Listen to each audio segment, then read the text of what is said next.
ചെടികളുടെ പേരിൽ പ്രത്യേക തരം ക്രേസ് ഉള്ള ആൾക്കാർ നിങ്ങളെ പേരുകൾ കൂടെ ഉണ്ടോ? എന്റെ അമ്മയിൽ പെട്ടതാണ്. ചെടികളോടുള്ള ഒരു പ്രത്യേക ഇഷ്ടവും അത് വളർത്തലൊക്കെ കണ്ടിട്ട് ആ ഒരു പിരാന്ത് ചെറുതായിട്ട് എനിക്കും കൂടെ പകർന്നിക്കണോന്നൊരു ഡൗട്ട് ഉണ്ട്. കാരണം ഇപ്പൊ എവിടെ ചെടി കണ്ടാലും ഒന്ന് നോക്കിപ്പോടാ. ഇപ്പൊ ഞങ്ങൾ വന്നിക്കണ ഈ നഴ്സറിയാണ്. ഇതുപോലത്തെ ഒരു നഴ്സറിയിൽ എന്റെ അമ്മാനെ ഇറക്കി വിട്ടിട്ടുണ്ട്. എന്റെ അമ്മക്ക് തിന്നാനും കുടിക്കാനും ഒന്നും ഇല്ലെങ്കിൽ ഒരു ചന്ദനപ്പടി ഇട്ടിട്ട് അവിടെയാണ് കുത്തിരുന്നോളൂ. ഒരു പായം തലക്കണി ഇട്ടിട്ട് അവിടെ തന്നെ കടക്കും ചെയ്യും. നമ്മൾ പ്രത്യേകമായിട്ട് വാങ്ങാൻ പോയത് ചെടിയൊന്നല്ല, കുറച്ച് തൈകൾ വാങ്ങാനായിരുന്നു നമ്മൾ മെയിൻ ആയിട്ട് പോയിട്ടുണ്ടായിരുന്നത്. ഞങ്ങൾ ഉദ്ദേശിച്ചിട്ടുണ്ടായിരുന്ന തൈകൾ ആപ്പിൾ ചാമ്പ, കിലോപേര, റെഡ് ലേഡി, അങ്ങനെ കുറച്ച് തൈകളായിരുന്നു. ഇങ്ങനത്തെ തൈകളിലൊക്കെ അവിടെ എല്ലാത്തതും മാറ്റിയിട്ട് നമ്മൾ വേറെ തൈകളൊക്കെ എടുത്തിട്ടുണ്ടായിരുന്നു. പിന്നെ പ്ലാന്റ് പോട്ട്സിന്റെ കളക്ഷനിക്ക് പോയിട്ടുണ്ടെങ്കിൽ ഒന്നും എടുക്കാതെ അങ്ങോട്ട് പോരാൻ കഴിയൂലേ?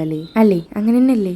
ആണ്, എനിക്കറിയാം. പിന്നെ ഇതാ ഈ പോട്ട് കണ്ടില്ലേ, ഇത് എനിക്ക് നല്ല ഇഷ്ടമായിട്ടോ. ഇമ്മാനോട് പറഞ്ഞപ്പോ ഉമ്മ പറഞ്ഞു ഇപ്പൊ അത് വാങ്ങാനല്ല വന്നിക്കുന്നത്, അവിടെ വെച്ച് ഇങ്ങനെ പോരുന്നു. പിന്നെ പറഞ്ഞിട്ട് കാര്യമല്ലല്ലോ, മാതാശ്രീ പറഞ്ഞാൽ പിന്നെ അതിന്റെ അപ്പുറത്തേക്ക് ഒന്നും ഇല്ല, അതുകൊണ്ട് അവിടെ വെച്ചു. ഇതൊക്കെയാണ് നമ്മൾ വാങ്ങിയിട്ടുണ്ടായിരുന്ന തൈ. ഇപ്പൊ മെയിൻ ആയിട്ട് ഈ വായന മാത്രമേ കാണുന്നുള്ളൂ അല്ലേ? കുഞ്ഞു തൈകൾ ഒരുപാടുണ്ട് ടൈല്. പിന്നെ താണ്ടില്ലേ ഇത്രയും കുഞ്ഞൊരു മരത്തുമേണ് ഇത്രയും മാങ്ങകൾ മൂത്ത് നിൽക്കണ കേട്ടോ. കണ്ടപ്പോ ഒരു കൗതുകത്തിൽ വീഡിയോ എടുത്തു തന്നെ ഉള്ളൂ. പിന്നെ അതുകൊണ്ട് ഈ ചെടി കണ്ടില്ലേ, നല്ല ക്യൂട്ട് ചെടിയാണ്. ഇതിന്റെ പേര് വന്നിട്ട് മോണ്ടോഗ്രാസ് എന്നാണ്. ശരിക്കും ഡാർഫ് മോണ്ടോഗ്രാസ് ആണ്, അല്ലാണ്ടെങ്കിൽ നീഡിൽ ഗ്രാസ് എന്നൊക്കെ പറയൂ അതിന്. പിന്നെ അങ്ങനെ നമ്മൾ അവിടുന്ന് ബില്ലൊക്കെ ചെയ്ത് പുറത്ത് വന്നപ്പോ ഇതുകൊണ്ടിരിക്കണ ഒറ്റക്കൊരു ബോഗൻവില്ല. ആ നഴ്സറിയിൽ ഓൾറെഡി പണി നടക്കായിരുന്നു കേട്ടോ, അതുകൊണ്ട് ഇതിനിങ്ങനെ ഒറ്റക്ക് വെച്ചിരിക്കണം. ചെടി കുറച്ചൊക്കെ ചെറുതാണ്, എന്നാലും അതിൽ നല്ല തിങ്ങിയിട്ട് ബോഗൻവില്ലാസ് പൂത്തിട്ടുണ്ടായിരുന്നു കേട്ടോ. പിന്നെ അവിടെ വേറെ ഒരുപാട് ഉണ്ടായിരുന്നു, പക്ഷെ ഇപ്പൊ അതിന്റെ സീസണൊക്കെ കഴിയാനായില്ല, അതുകൊണ്ട് അതിമക്കൊന്നും വലിയ മൈൻഡ് ആക്കിയിട്ടുണ്ടായിരുന്നില്ല. പിന്നെ അങ്ങനെ പുറത്ത് വന്നിട്ട് കുറച്ച് ചെടികളൊക്കെ ആസ്വദിച്ച് നമ്മൾ നേരെ അവിടെ നിന്ന് ഇറങ്ങിയിട്ടുണ്ടായിരുന്നു. പിന്നെ വേറൊരു ഷോപ്പിൽ പോയി.